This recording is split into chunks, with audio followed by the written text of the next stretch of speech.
المعقد الثاني إخلاص النية فيه.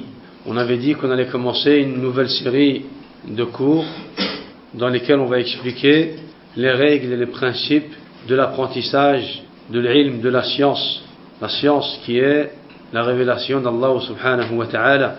On a expliqué la dernière fois le premier principe, la première règle, le fait de purifier son cœur, avant d'apprendre ou avant de commencer à apprendre la science. Celui qui veut apprendre la science, la première chose dont il doit faire, c'est de purifier son cœur. Le deuxième principe, ikhlasun niyyati fi, c'est le fait d'avoir une bonne intention. La sincérité, c'est le fait d'être sincère. Lors de l'apprentissage de la science d'Allah subhanahu wa ta'ala. C'est le fait d'avoir une bonne intention lors de l'apprentissage de la science d'Allah subhanahu wa ta'ala. Al-ikhlas, ya ikhwa, al-ikhlas, la sincérité, tasfiyatul qalbi min iradati ghayrillah. La sincérité, al-ikhlas, qui est une condition de toutes les adorations. Toutes les adorations sont basées sur deux conditions. Al-ikhlas ou al-mutaba'a, la sincérité et la sunnah du prophète alayhi salatu wassalam. Toutes les adorations. Si tu veux que tes adorations soient acceptées auprès d'Allah subhanahu wa ta'ala, tu as besoin de baser toutes tes adorations sans exception sur ces deux conditions. Al-ikhlas ou al-mutaba'a. La sincérité et le cheminement de la voie du prophète, la sunnah du prophète alayhi as-salatu wassalam. Et al-ikhlas, ya ikhwah, la sincérité, tasfiyatul qalbi min iradati ghayrillah, c'est le fait de purifier le cœur de tout ce qui est pour autre qu'Allah. Al-ikhlas, c'est quoi l'ikhlas? On te pose la question, c'est quoi l'ikhlas? Al-ikhlas dans la prière, al-ikhlas dans la zakat, al-ikhlas dans le jeûne du mois du Ramadan, al-ikhlas dans le pèlerinage, al-ikhlas dans la lecture coranique, al-ikhlas dans le dua, al-ikhlas dans les adorations. Que veut dire al-ikhlas? Tu réponds avec cette phrase, tasfiyatul qalbi min iradati ghayrillah. C'est le fait de purifier ton cœur de tout ce qui est pour autre qu'Allah. On va expliquer. Donc, madarul ikhlasi ala amrayn. Donc la sincérité, les savants ont dit, la sincérité est basée donc sur deux piliers.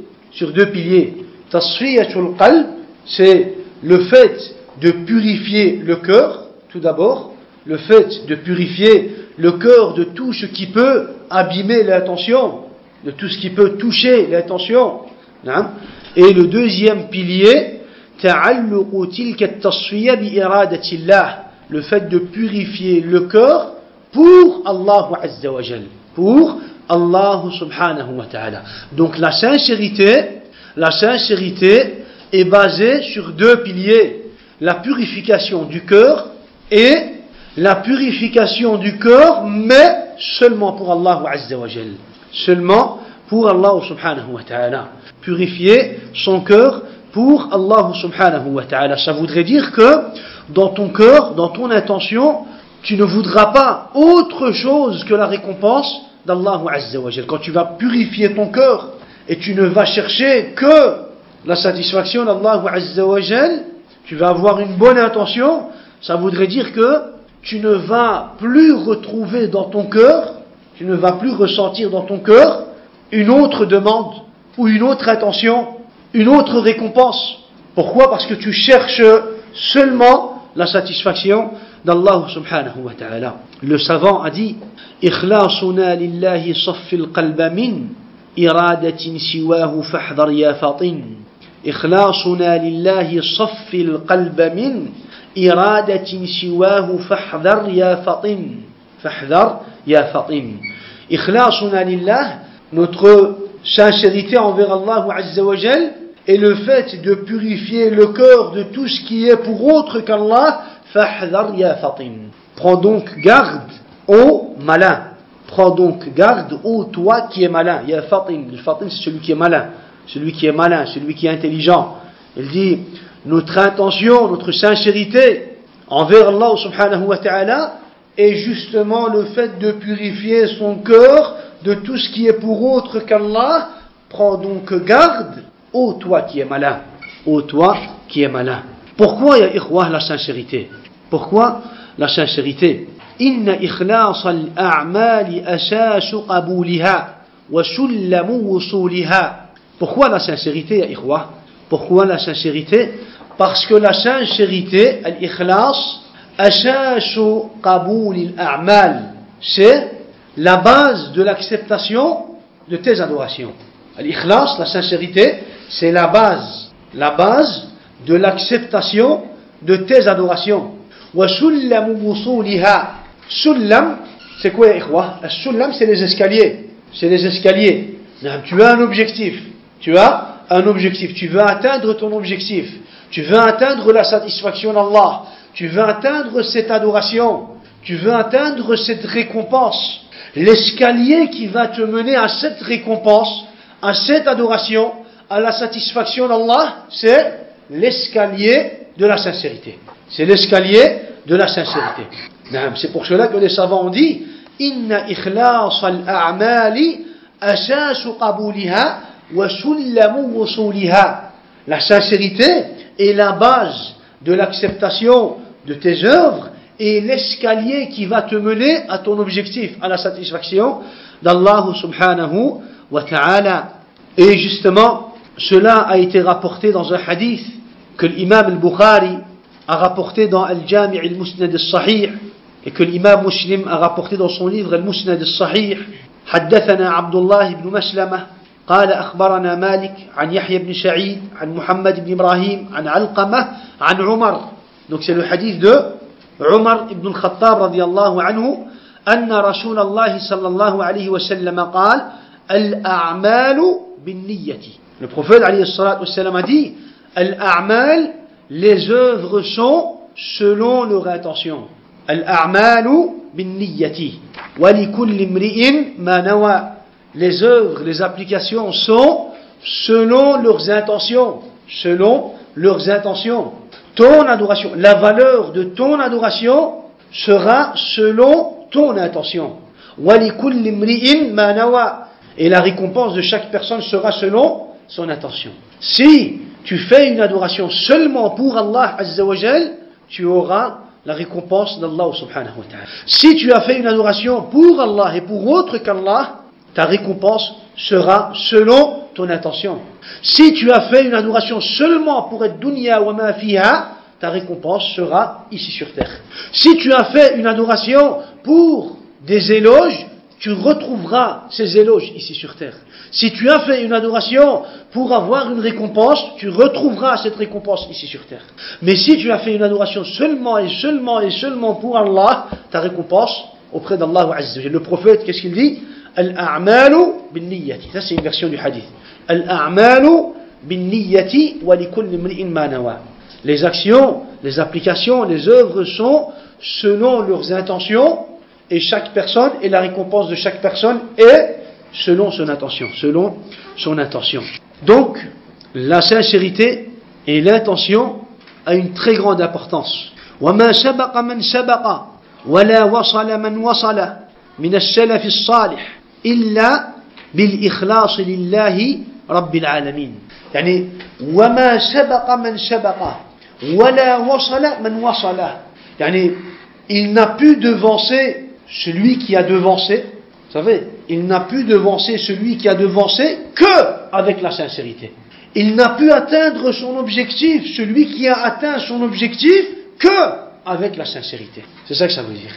C'est-à-dire celui qui a atteint son objectif, celui qui a devancé le groupe, celui qui a eu un plus grand mérite, celui qui a atteint une plus grande science, celui qui a fait, on va dire celui qui a obtenu une grande récompense, celui qui a atteint son objectif, il a atteint son objectif que par son intention, par sa sincérité. Vous savez quoi? Donc la sincérité, c'est ce qui va faire que tu vas pouvoir atteindre. Qala, ici on a un récit. Qala Abu Bakr al-Marrouzi, un des élèves de l'imam Ahmed. Qala Abu Bakr al-Marrouzi, il dit سمعت رجلا يقول لأبي عبد الله. J'ai entendu un homme dire à Abi Abdillah. Qui est Abi Abdillah? L'imam Ahmed. L'imam Ahmed ibn Hanbal. L'imam Ahmed ibn Hanbal.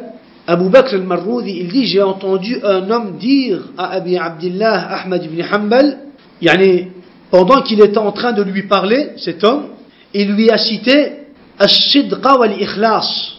Il lui a cité la sincérité et la véracité. En parlant, cet homme, pendant qu'il était en train de parler avec l'imam Ahmed ibn Hanbal, il lui a cité la sincérité et la véracité. As-Sidq wal-Ikhlas. As-Sidq, c'est le fait d'être juste. Donc il lui a cité la sincérité et la véracité. فقال أبو عبد الله بهذا ارتفع القوم. C'est avec ça qu'ils ont atteint leur objectif. Et en discutant, cet homme a cité la sincérité et la véracité à l'imam Ahmed ibn Hanbal. L'imam Ahmed, il a rajouté une parole, il a fait un commentaire en disant, c'est avec cela, c'est avec ces deux caractères, c'est avec ces deux caractéristiques qu'ils ont atteint quoi? Qu'ils ont atteint leur objectif. Qu'ils ont pu avoir une place plus élevée que les autres. Une place plus élevée que les autres. Subhanallah. Donc, la sincérité, c'est ce qui va faire que tu vas pouvoir atteindre ton objectif.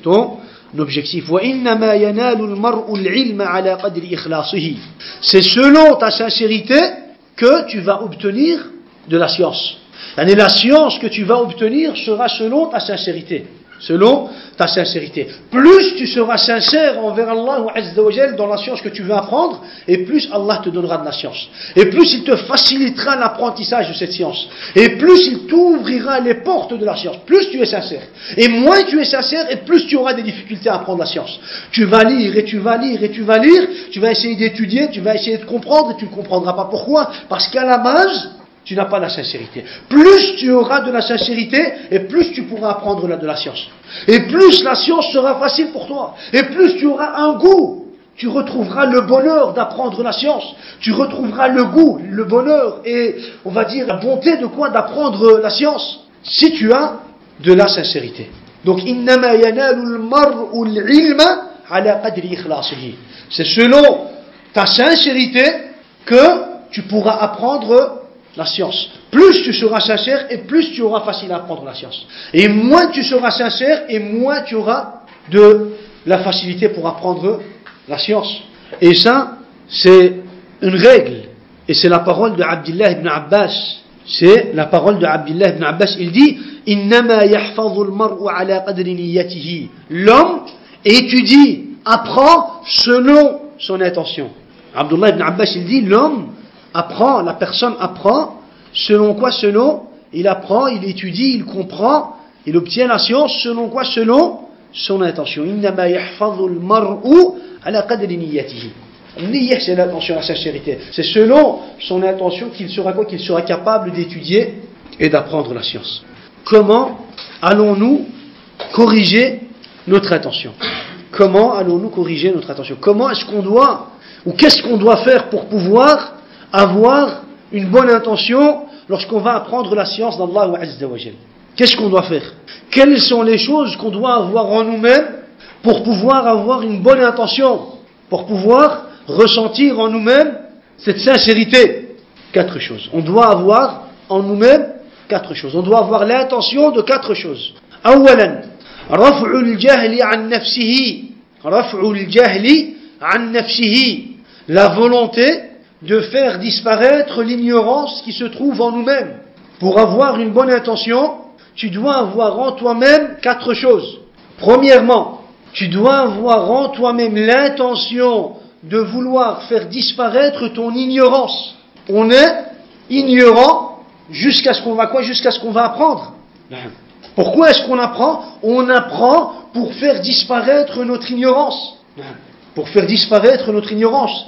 Que ce soit des sujets qui sont en relation avec l'aqid, l'ibadat, l'akhlaq, le muamalat. Ça fait. Pourquoi on apprend? Pourquoi tu apprends? Pourquoi est-ce qu'on veut apprendre? On apprend tout d'abord pour faire disparaître notre ignorance. L'ignorance qu'on a en nous-mêmes. L'ignorance qu'on a envers l'aqida. L'ignorance qu'on a envers l'ahkam. L'ignorance qu'on a envers le halal ou le haram. On apprend pour faire disparaître notre ignorance tout d'abord. On apprend pour connaître Allah, pour connaître les droits d'Allah, pour connaître le devoir de l'homme envers Allah, pour connaître le chemin qui va nous mener vers le paradis, pour différencier le chemin du paradis et de l'enfer, pour différencier al-halal ou al-haram, pour connaître les règles, les adorations, pour connaître le bon comportement, pour connaître le chemin des prophètes, pour connaître le chemin des compagnons radhiyallahu alayhim. Donc, on apprend tout d'abord pour faire disparaître notre ignorance. Ça, la première chose que tu dois avoir en toi-même pour avoir une bonne intention. Tu veux avoir une bonne intention, tu veux être sincère. Pourquoi est-ce que tu apprends? Tu dois te dire, moi j'apprends tout d'abord pour faire disparaître mon ignorance.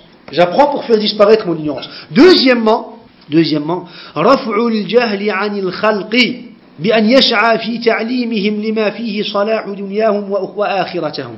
L'intention de vouloir faire disparaître l'ignorance des gens qui sont autour de toi. Les gens autour de toi, ils sont ignorants. Ils ne connaissent pas la religion d'Allah Azza wa Jal. Et encore plus, à notre époque. À cette époque remplie de shahawat et de shubuhat, remplie de fitan, de tentations, remplie de maladies qui touchent les cœurs et le corps.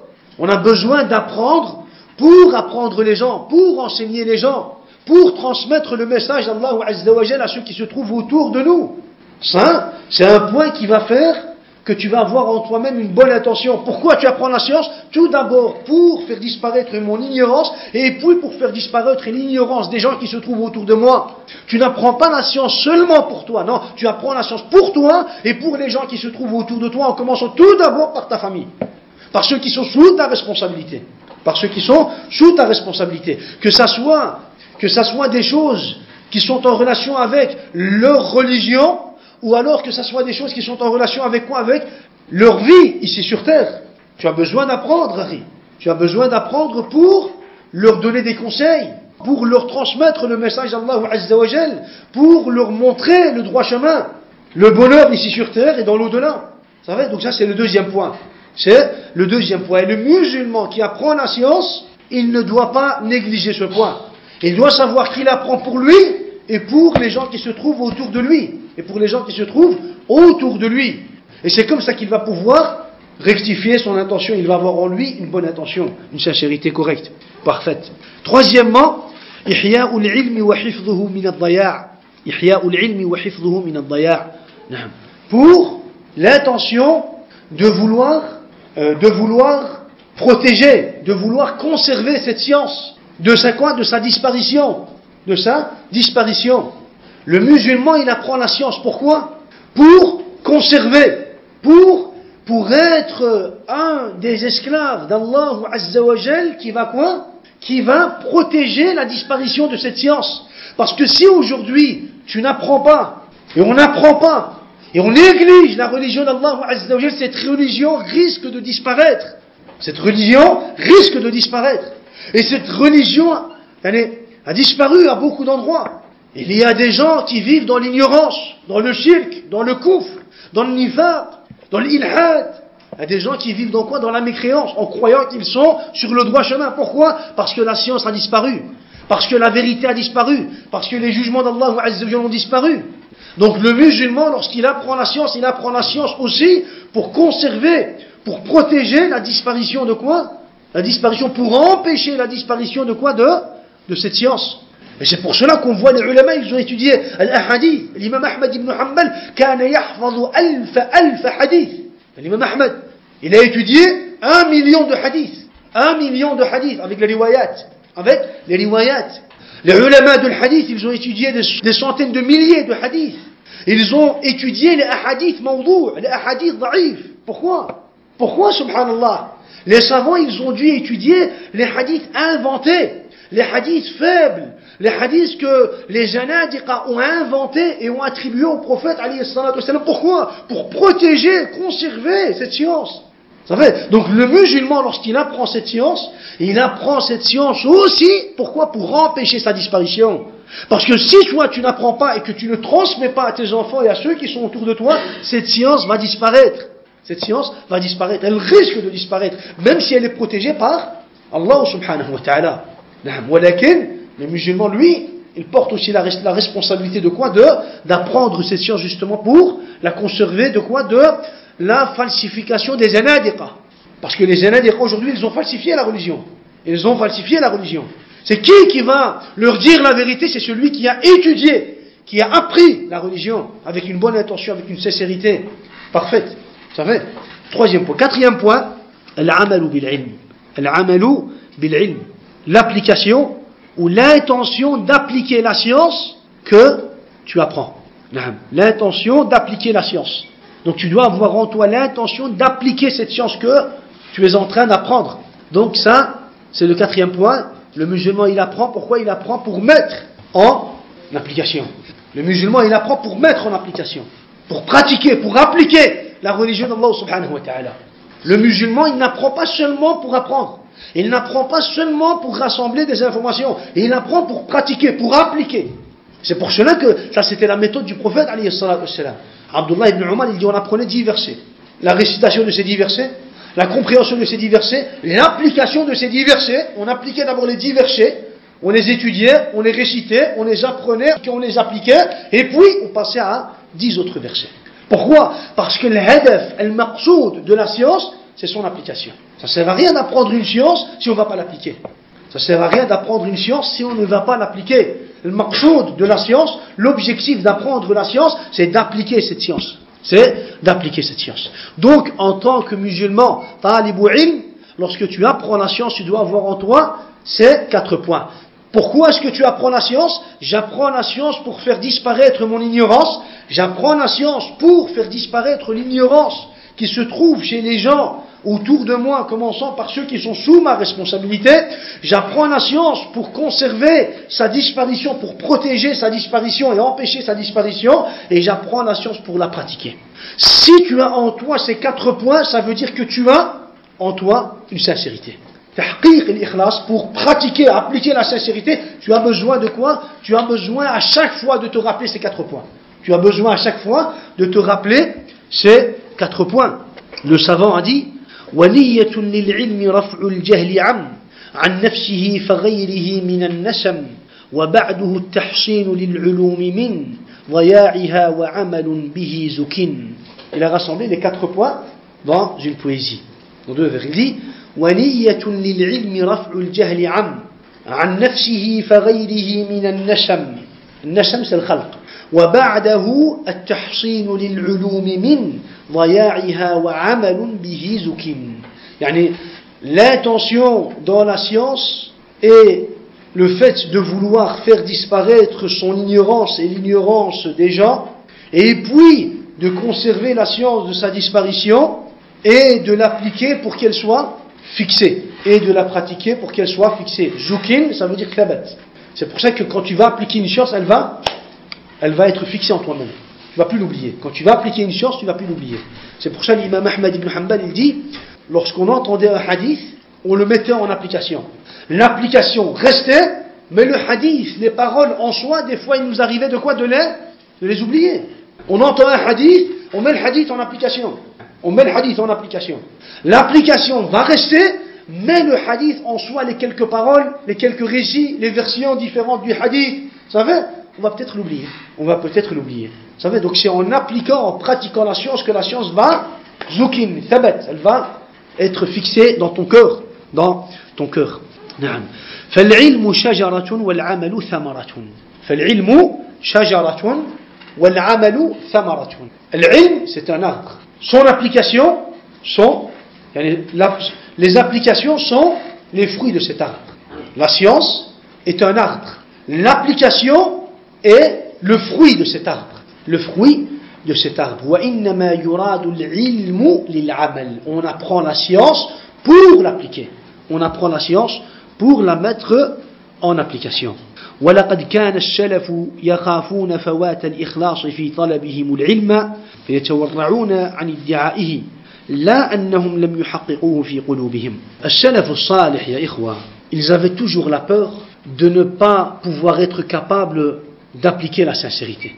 Ils avaient en eux-mêmes la sincérité. Ils étaient sincères. C'est quoi qui prouve qu'ils étaient sincères?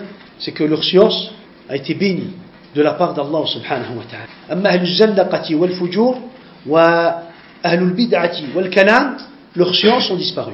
Subhanallah. Ils avaient la sincérité, Ils avaient la sincérité. Walakin, malgré cela, ils avaient quand même peur. Ils avaient peur de ne pas. Ils avaient peur de ne pas avoir quoi? De ne pas avoir la sincérité en eux-mêmes. Ils avaient peur. Pas parce qu'ils n'ont pas appliqué la sincérité. Au contraire, ils avaient appliqué la sincérité, mais ils avaient quand même quoi? Ils avaient quand même peur. Ils avaient peur de quoi? Ils avaient peur d'avoir négligé. Peut-être on a négligé la sincérité, on ne sait pas. Peut-être on a négligé la sincérité. Peut-être qu'on n'avait pas eu une bonne sincérité, une bonne intention lorsqu'on a appris ce hadith. Ils avaient peur. Ils avaient cette peur en eux-mêmes. C'est cette peur qui les a poussés, subhanallah, à rester toujours à corriger leur intention. Si tu n'as pas peur, si tu te dis déjà toi, moi, alhamdoulilah, je suis sincère, j'apprends pour faire disparaître mon ignorance et d'y faire disparaître l'ignorance des gens, j'apprends pour mettre en application, c'est pas bon. Ça, tu dois l'avoir en toi-même, mais tu dois avoir peur de ne pas pouvoir être capable de quoi? De réaliser la sincérité. J'ai peut-être négligé, je n'ai peut-être pas eu cette sincérité parfaitement dans mon corps. Tu dois avoir quoi? Tu dois avoir peur. Pourquoi?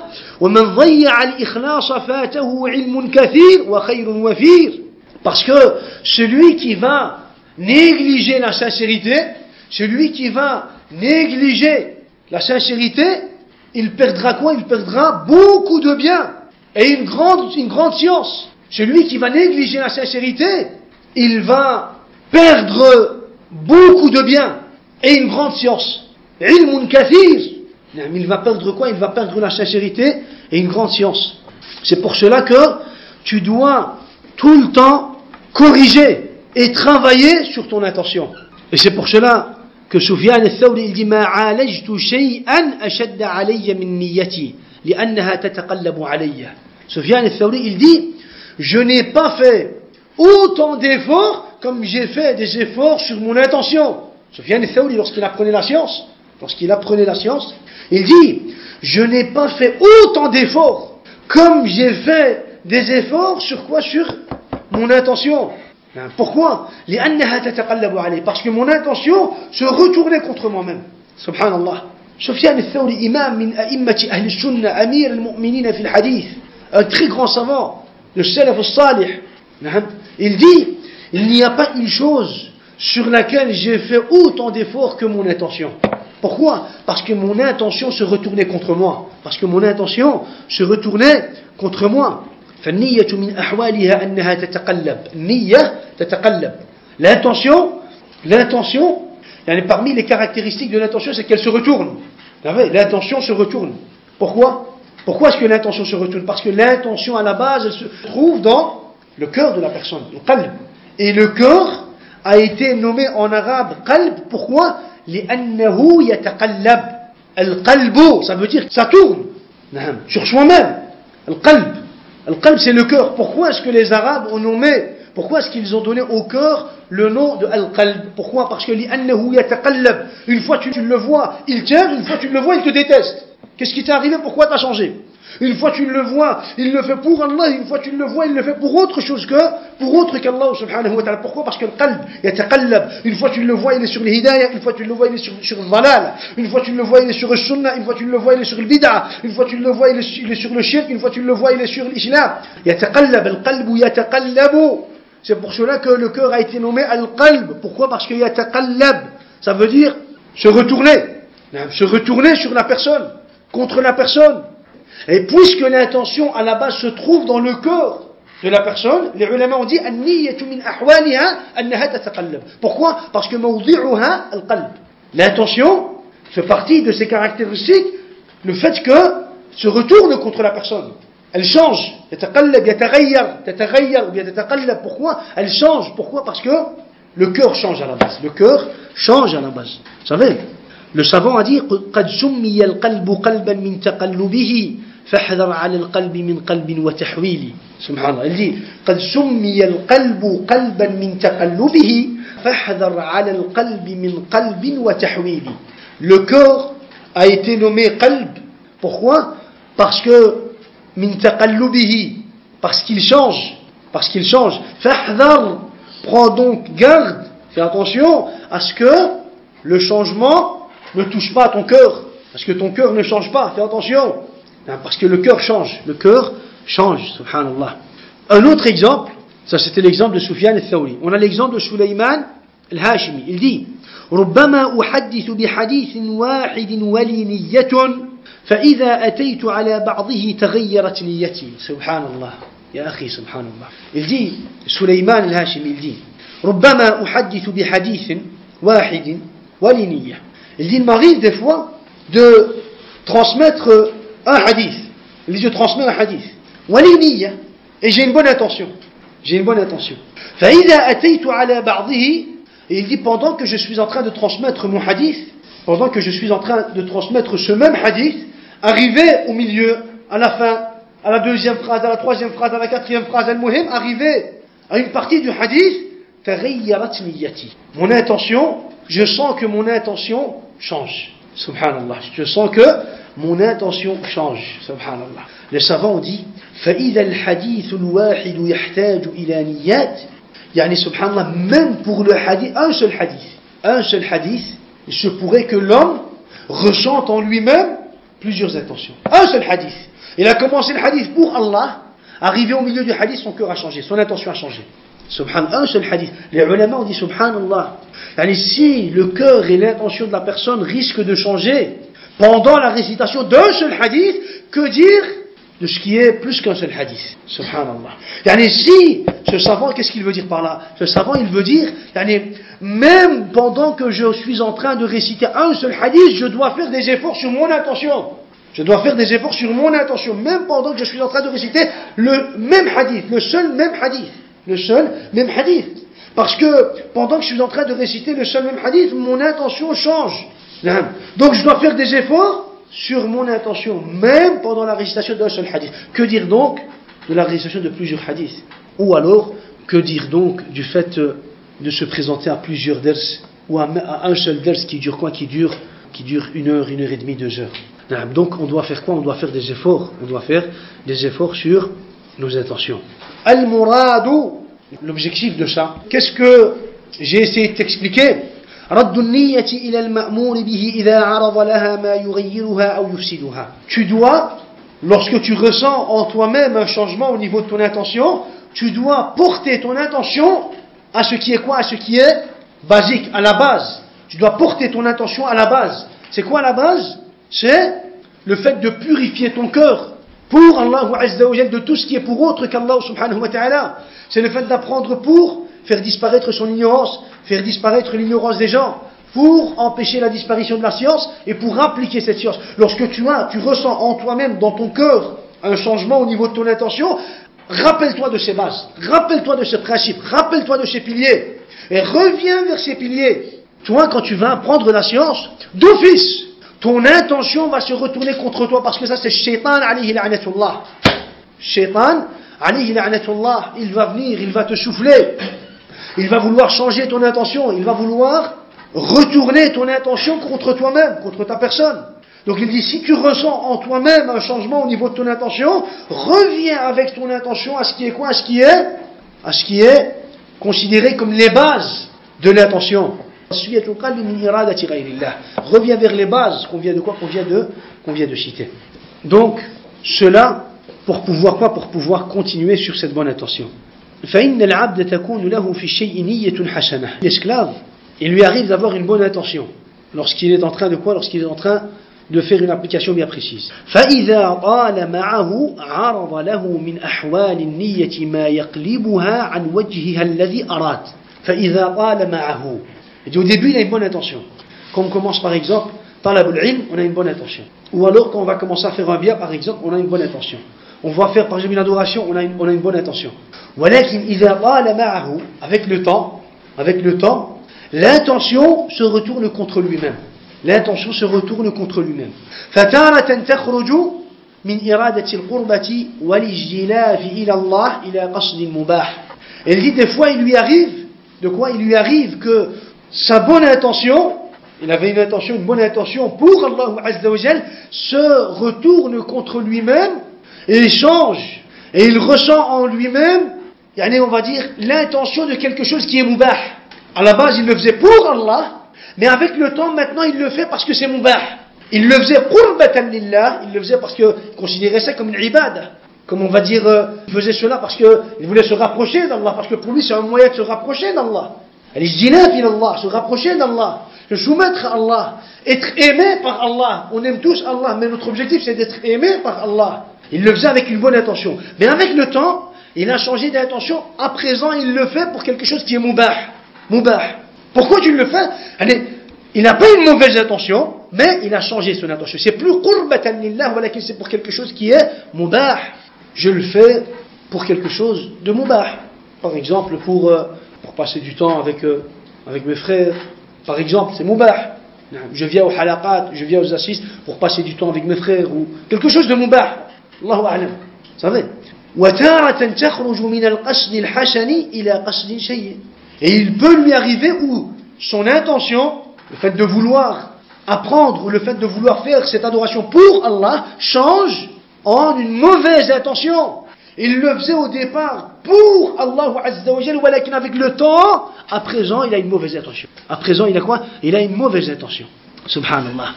Il donne un exemple, il dit كمن يخرج إلى هذه المجالس يريد الانتفاع بما يكون فيها من العلم والخير فإذا طالت عليه أيامها جعل مجرد وصوله إلى هذه المجالس مقاما للنزهة. Il dit c'est comme celui qui au début il vient al-halaqat al-ilm pour apprendre la science, et puis avec le temps il vient aux assises. Pourquoi? Il a هذه المجالس مقاما للنزهة.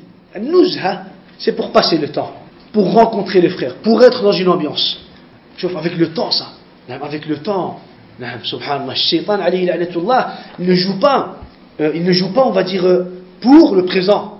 Il a des pas. Shaitan alayhi la'natullah, il a des pas. Avec le temps, il te fait oublier ton intention, ta sincérité, ta bonne intention. Tu ne ressens plus en toi-même la sincérité, mais subhanallah, ton intention a changé. À présent, tu viens dans al-halaqat. Pourquoi? Pour une ambiance, pour on va dire, pour passer un bon moment avec les frères, pour un peu changer, on va dire, les idées. Ça fait, ça c'est avec le temps. C'est avec le temps, subhanallah. Il explique cela pour dire que, avec le temps, l'intention peut changer. Mais le musulman, qu'est-ce qu'il doit faire? Il doit revenir à chaque fois à ce qui est la base. Il apprend seulement pour Allah Azza wa Jal. Par exemple, au début, il apprenait pour Allah Azza wa Jal, mais à présent, il apprend pourquoi? Il apprend pour être au-dessus des gens. Ça, c'est qasdun sayyi. Au début, tu apprenais pour Allah, pour apprendre, pour faire disparaître ton ignorance et l'ignorance des gens, pour empêcher la disparition de cette science, pour appliquer cette science. À présent, si tu apprends pour être au-dessus des gens, ça va? Si tu apprends pour avoir une place face aux gens, sache que ça c'est quoi? C'est un changement qui s'est déroulé sans que tu t'en rendes compte dans ton cœur. C'est ton corps qui s'est retourné contre toi, ton intention qui s'est retournée contre toi. Ça, avec le temps, ça. C'est pour ça qu'une fois, ils avaient posé la question à Cheikh, ils ont dit, combien on doit étudier de moutoun, le moutoun, l'almiya, le matn, dans al-lura, dans l'aqida, dans le sarf, dans usul al-fiqh, dans le fiqh, combien on doit étudier de moutoun pour avoir une place auprès de talabat al-ilm. Alors Cheikh il s'est mis en colère. Il a dit, subhanallah, on n'apprend pas l'ilm et on n'étudie pas les moutoun pour avoir une place auprès de talabat al-ilm ou pour avoir une place auprès des ulama et des du'at.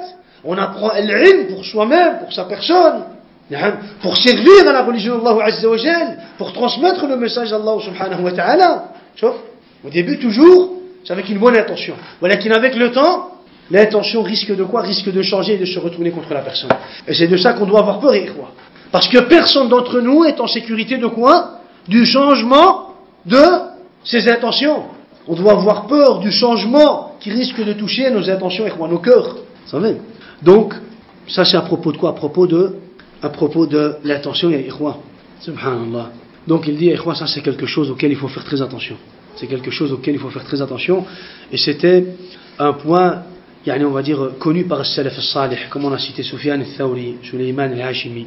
Le Salaf al-Salih, ils étaient connus. Subhanallah, il dit que lorsqu'il était en train de transmettre un hadith, il avait besoin de corriger son intention. Il cite seulement un hadith. C'est pour ça que toi-même, quand tu vas transmettre ta science à quelqu'un d'autre, à même par exemple tes enfants, aux membres de ta famille, à ceux qui sont autour de toi, fais attention, corrige ton intention. Parce que si tu as une bonne sincérité, une bonne intention, ton message sera accepté bi'idhnillahi azza wa jal. Et tu auras la récompense. Même si les gens te repoussent, même si les gens te critiquent, tu auras fait cela comme Allah azza wa jal te l'a demandé. comme Allah subhanahu wa ta'ala te l'a demandé. Et Allah subhanahu wa ta'ala mettra la bénédiction dans quoi? Dans tes efforts. Il mettra la bénédiction dans tes efforts.